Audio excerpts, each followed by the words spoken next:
In this video, we will learn how we can calculate the cash flow from operating activities. This is basically fourth video of cash flow statement. तो पहले मैं 3 videos आपको already दे चुकी हूँ जिसके अंदर मैंने आपको एक्सप्लेन किया है कौन सी ऑपरेटिंग एक्टिविटीज़ है, कौन सी इन्वेस्टिंग, कौन सी फाइनेंसिंग. तो इस वीडियो के अंदर हम पढ़ेंगे cash flow from operating activities को किस तरीके से कैलकुलेट किया जाता है. बेसिकली बेटा cash flow from operating activities को स्टेप्स में कैलकुलेट किया जाता है. सीक्वेंस में चलेगा ये काम. पहले स्टेप 1, फिर स्टेप 2, फिर स्टेप 3, फिर स्टेप 4, स्टेप 5 स्टेप. ठीक है. तो सबसे पहले स्टेप 1 में हमने क्या निकालना है, net profit before tax and extraordinary items.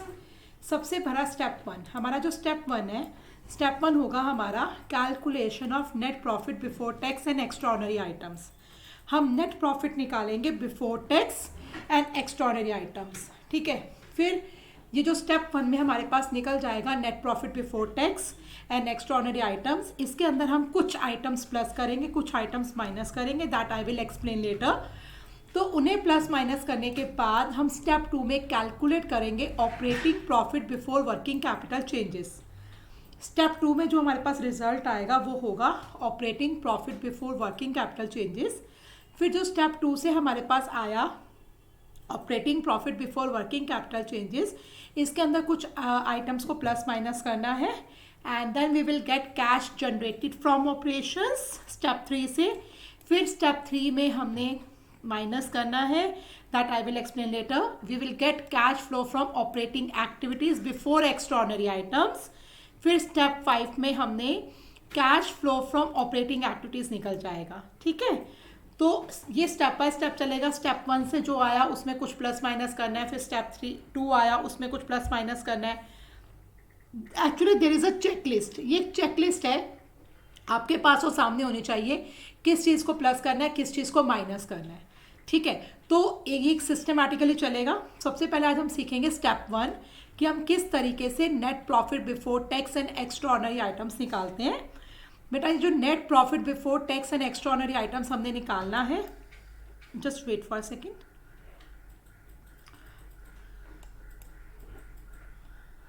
जो हमने net profit before tax and extraordinary items हमने बेटा जो निकालना है, उसे निकालने के लिए हमारे पास जो नेट प्रॉफिट होना चाहिए that should be before tax and before extraordinary items. ठीक है.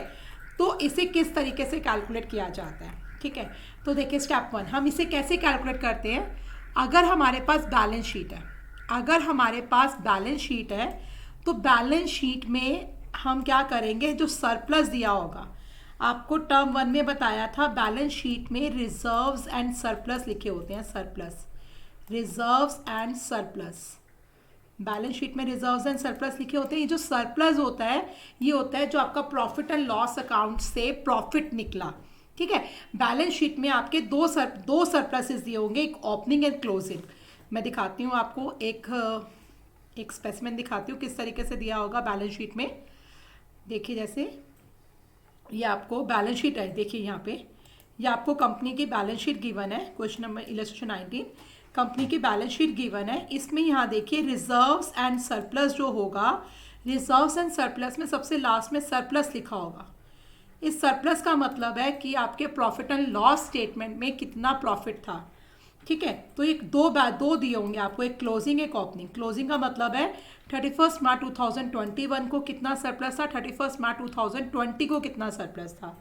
तो जो आपने सरप्लस अर्न किया, जो आपने प्रॉफिट कमाया, तो क्लोजिंग सरप्लस में से आप ओपनिंग सरप्लस माइनस कर देंगे. ठीक है. तो at the beginning of the year आपके पास ऑलरेडी 1,10,000 का सरप्लस था. At the end of the year 1,70,000 है. तो एक्चुअली आपने सरप्लस अर्न कितना, प्रॉफिट अर्न कितना किया, इसमें कितना पैसा ट्रांसफर किया होगा इस सरप्लस के अंदर, 60,000. तो सबसे पहली चीज़ हमने जो लिखनी है डिफरेंस ऑफ सरप्लस लिखनी है. ठीक है. तो डिफरेंस ऑफ सरप्लस लिखनी है, क्लोजिंग माइनस ओपनिंग. ये ध्यान रखना है, क्लोजिंग जो सरप्लस होगा उसमें से ओपनिंग सरप्लस माइनस करना है. गलती से भी ओपनिंग में से क्लोजिंग माइनस मत कर देना. सबसे पहले हम क्लोजिंग माइनस ओपनिंग करेंगे. अब उसके अंदर इन 5 चीज़ों को प्लस करना है. अभी आप ये 10 क्वेश्चंस करोगे, आपको याद हो जाएंगे ये 5 चीज़ें. हमने इन 5 चीज़ों को प्लस करना है। क्यों इन 5 चीज़ों को प्लस करना है? क्योंकि जब हमने प्रॉफिट कैलकुलेट किए थे उस प्रॉफिट्स को इन जगह यूज़ किया था, इन 5 जगह यूज़ किया था। प्रॉफिट जो हमने निकाले थे हमारे प्रॉफिट एंड लॉस अकाउंट से, जो प्रॉफिट्स निकले थे उन प्रॉफिट्स को हमने यूज़ किया होगा, है ना, और वो बैलेंस शीट में कहीं ना कहीं दिया होगा। कहाँ कहाँ यूज़ किया होगा? हमने तो कैश फ्लो निकालना है इनडायरेक्ट मेथड से, तो ये जो एक्टिविटीज़ हैं ये अगर सब कुछ हुआ है तो उसको प्लस कर दो। मतलब अगर हमने डिविडेंड दिया है, क्वेश्चन में अगर आपको दिया है कि डिविडेंड दिया है तो दोनों तरीके के डिविडेंड को प्लस कर दो। हमारा डिविडेंड 2 तरीके का होता है, एक होता है प्रपोज डिविडेंड, फाइनल डिविडेंड भी बोलते हैं इसको, प्रपोज डिविडेंड। दूसरा होता है इंट्रीम डिविडेंड। अभी मैं आपको एक्सप्लेन करूंगी प्रपोज डिविडेंड क्या है, इंट्रीम डिविडेंड क्या है। ये दोनों तरीके के डिविडेंड हम अपने प्रॉफिट्स में से ही देते हैं, और डिविडेंड देना हमारी फाइनेंसिंग एक्टिविटी है। इसको फाइनेंसिंग में माइनस करना ना, इसको यहाँ पे प्लस करो, क्योंकि ये डिविडेंड पे करना फाइनेंसिंग एक्टिविटी होता है, इसलिए इसको फाइनेंसिंग एक्टिविटीज़ में माइनस करेंगे। हम तो cash flow from operating activities निकाल रहे हैं, तो जो हमने डिविडेंड अगर पे कर रखा है, दोनों तरीके का डिविडेंड, इंट्रीम और प्रपोज भी बोलते हैं इसको, फाइनल डिविडेंड भी बोलते हैं, तो इन दोनों को प्लस कर दो। उसके बाद ऐसा होता है कि जो हम प्रॉफिट कमाते हैं उस प्रॉफिट को हम रिजर्व्स में ट्रांसफ़र कर देते हैं। जब हमने प्रॉफिट्स को रिजर्व्स में ट्रांसफ़र किया होगा, तो प्रॉफिट्स को जब रिजर्व्स में ट्रांसफ़र किया होगा तो ऐसा करने से हमारे हाथ से कैश नहीं गया। तो अगर ट्रांसफ़र टू रिजर्व हमें दिया, समझ लीजिए हमें क्वेश्चन में, जैसे यहीं पर ही हमें क्वेश्चन में रिजर्व्स दे रखे हैं, जनरल रिजर्व, जो कि पिछले साल थे हमारे 1 लाख, इस साल जनरल रिजर्व हमारे हो गए 1,20,000। तो हमने, इसका मतलब है जनरल रिजर्व के अंदर 20,000 रुपीज़ ट्रांसफ़र किए। तो जो जनरल रिजर्व में पैसा ट्रांसफ़र किया, प्रॉफिट्स में से ट्रांसफ़र किया होगा, प्रॉफिट को यूज़ किया होगा। अगर ऐसा कुछ दिया है तो उसको प्लस कर दो, ठीक है। आफ्टर दिस फोर्थ आइटम हमने क्या प्लस करनी है? Provision for tax made. हमने कितना प्रोविज़न बनाया टैक्स के लिए, हमने कितना प्रोविज़न बनाया टैक्स के लिए। टैक्स के लिए प्रोविज़न बनाते हैं क्योंकि टैक्स हमारी लायबिलिटी आ जाती है कि हमें गवर्नमेंट को पे करनी है, तो हमारी नियर लायबिलिटी है, उसके लिए प्रोविज़न बनाते हैं। हमने कितना प्रोविज़न बनाया इस साल, क्योंकि हमने जो नेट प्रॉफिट निकालना है वो बिफोर टैक्स निकालना है, टैक्स देने से, टैक्स के प्रोविज़न से पहले मेरा कितना नेट प्रॉफिट था। तो अगर हमने जो प्रोविज़न बनाया है टैक्स के लिए उसको प्लस कर दो। जो प्रोविज़न बनाया, टैक्स पेड नहीं करना, टैक्स मेड, हमने जितना प्रोविज़न बनाया है वो प्लस कर दो। उसके बाद ये जो आइटम, ये क्या प्लस करनी है? Extra ordinary items debited as expenses in statement of profit and loss. मतलब अगर आपकी कुछ ऐसी एक्स्ट्रा ऑर्डनरी आइटम्स हुई हैं, extra ordinary items like godown में आग लग गई, फायर आउट, ठीक है, फायर ब्रेकआउट, और आपका लॉस हो गया, आपके अगेंस्ट किसी ने केस किया था, आप हार गए, आपको कंपनसेशन देना पड़ गया। इस तरीके के अगर extra ordinary items, extra ordinary कुछ भी हुआ है हैपनिंग बिजनेस के अंदर, तो उसको प्लस कर दो, ठीक है। ये 5 चीज़ें प्लस करनी है। आई थिंक आपको 5 चीज़ें याद भी हो गई होंगी समझाते समझाते। दोनों तरीके के dividend, final and proposed dividend को फाइनल डिविडेंड भी बोलते हैं, proposed and interim dividend, transfer to reserve, अगर हमने रिजर्व्स में पैसा ट्रांसफ़र किया तो वो, और provision for tax made and extra ordinary items expenses वाली, इन्हें प्लस कर दो। उसके बाद इन 2 आइटम्स को माइनस करना है। बेटा आप इनकम टैक्स को पे कर देते हो, गवर्नमेंट इनकम टैक्स एक्ट अपने हिसाब से कैलकुलेशंस करता है। अगर आपकी ज़्यादा इनकम टैक्स पे हुआ है तो ऐसी सिचुएशन के अंदर वो आपको टैक्स पे कर देता है, आपको आपका टैक्स रिफंड कर देता है, अगर क्वेश्चन में आपको रिफंड ऑफ टैक्स दिया हुआ है तो उसे माइनस कर दो। और अगर आपको एक्स्ट्रा ऑर्डिनरी आइटम्स इनकम वाली दी हुई हैं, मतलब लाइक आपने केस किया था किसी के अगेंस्ट, आप केस जीत गए और आपको प्रॉफिट हो गया, अगर ऐसा कुछ दिया हुआ है तो उसे आप माइनस कर देना, ठीक है। तो आई थिंक आपको ये याद हो गया मेरी एक्सप्लेनेशन के साथ साथ। आपने सबसे, जब हमने cash flow from operating activities निकालना है उसको स्टेप्स में कैलकुलेट करना है। सबसे पहला स्टेप होता है हमारा net profit before tax and extra ordinary item निकालना। इसे हम कैसे निकालते हैं? डिफरेंस ऑफ सरप्लस, उसमें ये 5 आइटम्स को हम प्लस करते हैं। कौन सी 5 आइटम्स होती हैं? Final dividend, propose dividend, interim dividend, transfer to reserve, provision for tax made and extra ordinary items income वाली। और 2 चीज़ों को माइनस करते हैं, refund of tax and extra ordinary items income वाली। ये सब करने के बाद हमें जो मिलता है वो मिलता है net profit before tax and extra ordinary items. So now look at, पहले देखते हैं dividend. Dividend paid, interim dividend क्या होता है बता देते हो, आपको नॉलेज होनी चाहिए। इंट्रीम डिविडेंड जो होता है वो उसी टाइम, पहले प्रपोज लिखा है, प्रपोज डिविडेंड। देखिए बेटा, प्रपोज डिविडेंड को हम फाइनल डिविडेंड भी बोलते हैं। अब देखिए ये dividend, propose dividend equity share, preference share दोनों पे दिया जाता है। अगर क्वेश्चन में आपको बोला है कि प्रपोज डिविडेंड इक्विटी शेयर्स पर दे रहे हैं तो आप नहीं दे सकते, क्योंकि आपको पता है प्रेफरेंस शेयर्स कौन से शेयर्स हैं, उन्हें प्रेफरेंस मिलती है डिविडेंड के लिए। पहले आप प्रेफरेंस शेयर होल्डर्स को डिविडेंड दोगे, उसके बाद इक्विटी शेयर होल्डर्स को डिविडेंड दोगे, ठीक है। तो अगर आपके प्रेफरेंस शेयर्स हैं आपके पास तो पहले आप प्रेफरेंस शेयर होल्डर्स को डिविडेंड दोगे, उसके बाद आप इक्विटी शेयर होल्डर्स को डिविडेंड दोगे, ठीक है। तो प्रपोज डिविडेंड वो डिविडेंड है जो इक्विटी और प्रेफरेंस दोनों शेयर्स को दिया जाता है। Declare approve by the share holders. Company की एक एनुअल जर्नल मीटिंग होती है कंपनी की। देखिए बेटा 31 मार्च को कहते हैं बैलेंस शीट बना रहे हैं, लेकिन 31 मार्च को बैलेंस शीट बनती नहीं है, उसमें टाइम लगता है, ठीक है। टाइम लगता है, एक प्रोसेसिंग में टाइम लगता है, फिर उसके बाद उनकी मीटिंग, बैलेंस शीट बनने के बाद मीटिंग होती है। तो जो हमारे पिछले साल के प्रॉफिट्स हुए थे तो उस प्रॉफिट्स में से हमने डिसाइड किया कि इतना डिविडेंड देंगे एनुअल जर्नल मीटिंग के अंदर, और वो पिछले साल की बैलेंस शीट में जो प्रॉफिट्स है उस प्रॉफिट से हम डिस्कस करेंगे कि इस साल हमने डिविडेंड देना है कि नहीं देना। तो जो पिछले साल का डिविडेंड है वो इस साल अप्रूव हुआ और इस साल पे किया। जो प्रपोज डिविडेंड और जो होगा ना, जो हमने अप्रूव किया डिविडेंड, तो जो लास्ट ईयर का डिविडेंड होता है, जो लास्ट ईयर का डिविडेंड है वो इस साल अप्रूव होता है, इस साल के प्रॉफिट्स में से माइनस होता है, ठीक है। तो जो एक्चुअली में जो डिविडेंड है पिछले साल का डिविडेंड इस साल के प्रॉफिट्स में से माइनस होता है, अप्रूव होता है, उसको पे किया जाता है, ठीक है। और डिविडेंड को हम बैलेंस शीट में नहीं लिखते, इसको बैलेंस शीट के नीचे नोट्स टू अकाउंट्स में as a contingent liability show किया जाता है, ठीक है। शेयर होल्डर्स ने अप्रूव कर दिया, अप्रूव करने के बाद जो हम पिछले साल जो अप्रूव किया वो इस साल हम पे करेंगे। अब दूसरा होता है इंट्रीम डिविडेंड। इंट्रीम डिविडेंड में इतना टाइम नहीं लगता, उसमें बस उसी टाइम बोर्ड ऑफ डायरेक्टर्स ने डिसाइड किया कि हम डिविडेंड देंगे, ठीक है जी, उन्होंने डिसाइड किया, डिक्लेयर भी कर दिया, और वो पैसा सेपरेट बैंक अकाउंट में ट्रांसफ़र कर देते हैं 5 दिनों के अंदर अंदर, और अगले 30 दिनों के अंदर अंदर डिविडेंड पे कर देते हैं, ठीक है। डिक्लेयर करने के बाद अगले 30 दिनों के अंदर अंदर डिविडेंड पे कर देते हैं। तो डिविडेंड दो तरीके का, प्रपोज्ड एंड इंट्रीम डिविडेंड। अगर क्वेश्चन में आपको दोनों डिविडेंड दे रखे हैं तो दोनों डिविडेंड आपने प्लस करने हैं प्रॉफिट बिफोर टैक्स निकालने के लिए। तो चलिए हम न्यूमेरिकल्स देखते हैं। देखिए न्यूमेरिकल्स इलस्ट्रेशन नंबर 15, आपको सरप्लस दिया हुआ है। ये देखिए ऊपर डेट्स का ध्यान रखना ज़रूरी है, ये क्लोजिंग डेट है और ये वाली ओपनिंग डेट है। ओपनिंग सरप्लस है हमारा 5 लाख, क्लोजिंग सरप्लस है 8 लाख। हमने निकालना है net profit before tax and extraordinary items. Net profit before tax and extraordinary item निकालने के लिए सबसे पहले क्या करते हैं, हम डिफरेंस ऑफ सरप्लस लेते हैं। डिफरेंस ऑफ सरप्लस लेने के लिए क्लोजिंग माइनस ओपनिंग करेंगे। 8 लाख माइनस 5 लाख आ गया 3 लाख। इसके अंदर हम प्लस करते हैं डिविडेंड। अब देखिए हमें नीचे क्या दिया हुआ है, एडिशनल इन्फॉर्मेशन। ये देखिए एक चीज़ ध्यान सुनना, ये डिविडेंड पेबल लिखा हुआ है, पेबल। ये जो डिविडेंड पेबल है ना, ये ना तो प्रपोज डिविडेंड है और ना ही इंट्रीम डिविडेंड है, ये डिविडेंड पेबल। पेबल वर्ड कहाँ यूज़ करते थे, आउटस्टैंडिंग के लिए यूज़ करते थे, आपको याद होगा। तो पेबल वर्ड हम किसके लिए यूज़ करते थे, आउटस्टैंडिंग के लिए। तो डिविडेंड पेबल का मतलब होता है कि हमने डिविडेंड डिक्लेयर कर दिया, अभी हमारे कुछ शेयर होल्डर्स ट्रेस नहीं हुए, उनको हम पैसा नहीं दे पाए, वो ले जाएंगे पैसा, अभी लेकर नहीं गए। ये हमारी जो डिविडेंड पेबल है ये हमारी करंट लायबिलिटी होती है, डिविडेंड पेबल। तो डिविडेंड पेबल नहीं हमने लेना, ये प्रपोज भी नहीं है, इंट्रीम भी नहीं है। डिविडेंड पेबल हमारी करंट लायबिलिटी होती है, ठीक है। तो इस चीज़ से कंफ्यूज नहीं होना।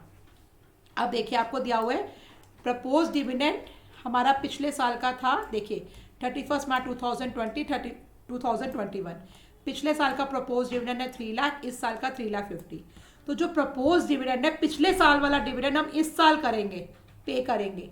तो जो प्रपोज डिविडेंड हमने पे करना है, डिविडेंड है ना, वो पिछले साल वाला 3 लाख प्रपोज डिविडेंड इसको प्लस कर देंगे। तो हमारा आ गया, पहले हमने डिफरेंस ऑफ सरप्लस निकाला, क्लोजिंग माइनस ओपनिंग। हमें क्वेश्चन में सिर्फ एक डिविडेंड प्रपोज डिविडेंड दे रखा था, उसमें पिछले साल वाला डिविडेंड हमने प्लस कर दिया, हमारे पास आ गया net profit before tax and extra ordinary items. अब देखिए नेक्स्ट क्वेश्चन, देखिए नेक्स्ट क्वेश्चन इलस्ट्रेशन नंबर 16। हमें क्या निकालना है, हमें निकालना है net profit before tax and extraordinary items, हमें ये निकालना है। अब इसे निकालने के लिए क्वेश्चन देखते हैं क्या क्या दिया हो। इक्विटी शेयर्स दिए, प्रेफरेंस शेयर्स दिए हैं, सरप्लस दिया है, डिविडेंड पेबल दिया। डिविडेंड पेबल का कुछ नहीं करना, ये हमारी करंट लायबिलिटी होती है। अब नीचे इंफॉर्मेशन में दिया प्रपोज डिविडेंड इक्विटी शेयर्स पे, इक्विटी शेयर्स पे ये देख लेना ध्यान से क्या लिखा है। प्रपोज डिविडेंड इक्विटी शेयर्स पर पिछले साल का है 1,50,000, इस साल का है 1,00,000, और इंट्रीम डिविडेंड इक्विटी शेयर्स पर है 50,000। भाई आप डिविडेंड कैसे दे दोगे इक्विटी शेयर्स पे जब तक आप प्रेफरेंस शेयर्स पे डिविडेंड नहीं दे दोगे, क्योंकि प्रेफरेंस शेयर होल्डर्स को प्रेफरेंस मिलती है। फाइनल डिविडेंड बेटा, जो फाइनल डिविडेंड है आप इक्विटी शेयर्स पर तभी दे सकते हो जब आप प्रेफरेंस पे दो, ठीक है। तो आप देखें यहाँ पर हमने क्या करना है, सबसे पहले डिफरेंस ऑफ सरप्लस निकालना है, क्लोजिंग माइनस ओपनिंग। क्लोजिंग था हमारा 4,50,000, ओपनिंग है 2,50,000, डिफरेंस ऑफ सरप्लस आ गया 2,00,000। इसके अंदर 5 चीज़ें प्लस करनी होती हैं, एक एक करके ढूंढो, आपके पास चेकलिस्ट होती है, उस चेकलिस्ट को ढूंढना होता है। प्रपोज डिविडेंड पिछले साल वाला 1,50,000, चलिए प्लस कर दिया। इक्विटी शेयर्स का प्रपोज डिविडेंड, इक्विटी शेयर्स पे आप डिविडेंड तभी दे सकते हो जब आप प्रेफरेंस शेयर्स पे डिविडेंड दो, तो प्रेफरेंस शेयर्स पे पहले डिविडेंड देना पड़ेगा। तो प्रेफरेंस शेयर्स 10%। अब हम कौन से शेयर्स पे निकालें, ओपनिंग या क्लोजिंग, वो तो बाई चांस इस क्वेश्चन में दोनों सेम है, अगर कुछ नहीं दिया होता तो ओपनिंग वाले पे निकालते हैं। 5 लाख का 10%, तो प्रेफरेंस शेयर्स पे डिविडेंड आ गया 50,000। इक्विटी पर हम डिविडेंड तभी देंगे जब हम प्रेफरेंस पर देंगे, लिख दिया प्रेफरेंस पे डिविडेंड 50,000।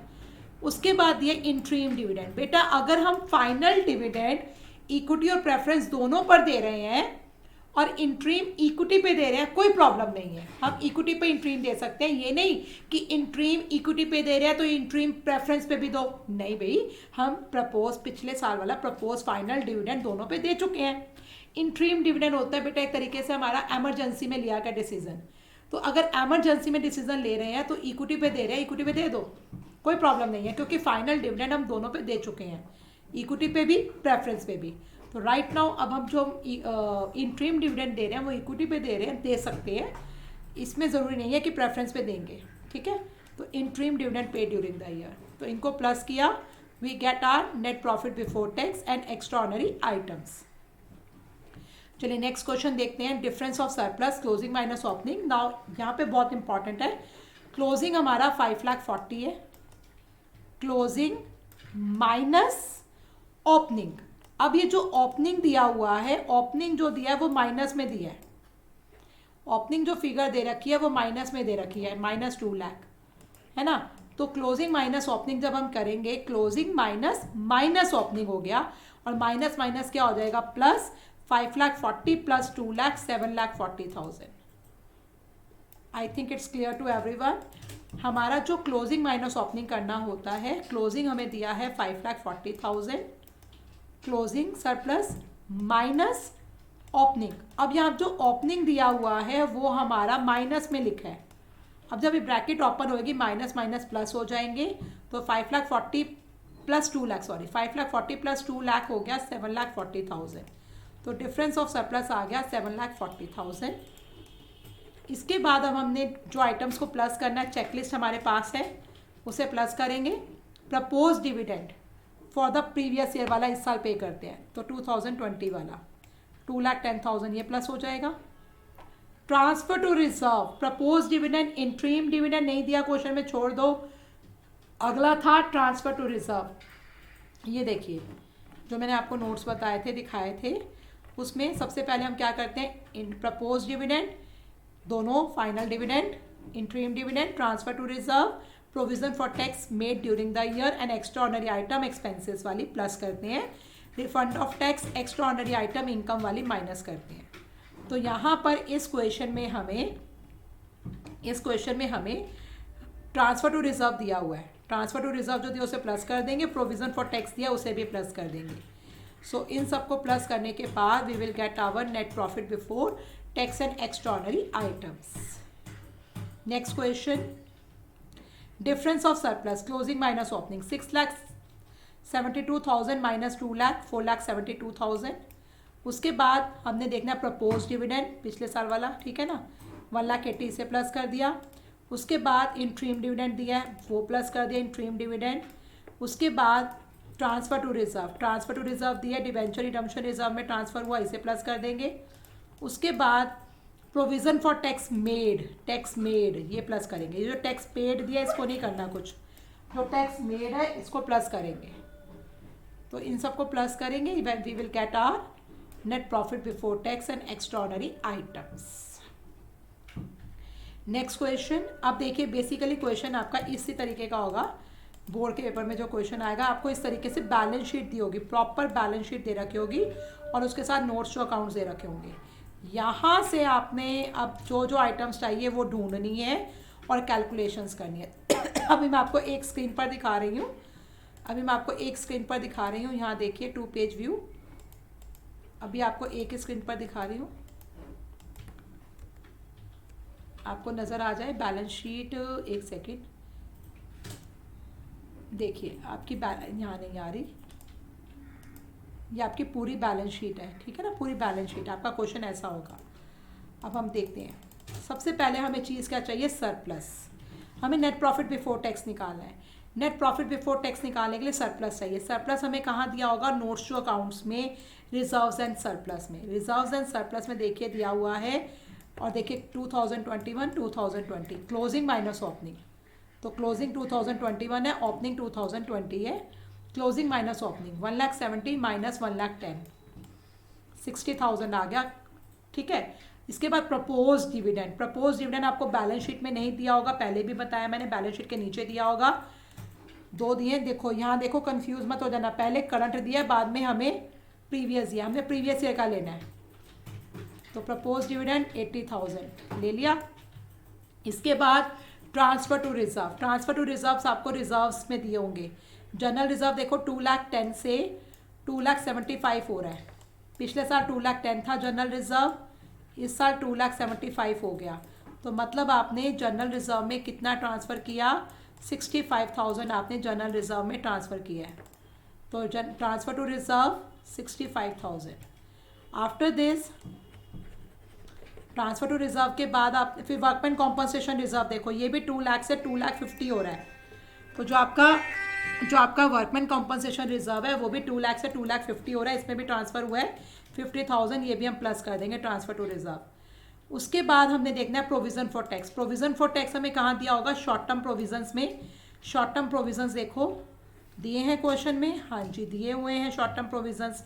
नोट्स टू अकाउंट्स में ढूंढो, यस दिए हुए हैं शॉर्ट टर्म प्रोविजंस। जो करंट ईयर के शॉर्ट टर्म प्रोविजंस हैं उसको हम प्लस करेंगे। Short term provisions 1,50,000। Provision for tax made, हमने कितना प्रोविज़न फॉर टैक्स मेड किया, 1,50,000। This is a provision for tax made, ठीक है, यस। नाउ नेक्स्ट क्वेश्चन, अब हमने क्या करना है इसके अंदर, नेक्स्ट क्वेश्चन, ये आपको क्वेश्चन समझ में आ गया, जो जो चीज़ें चाहिए थी वो चीज़ें प्लस कर दी, हमारे पास आ गया net profit before tax and extraordinary item.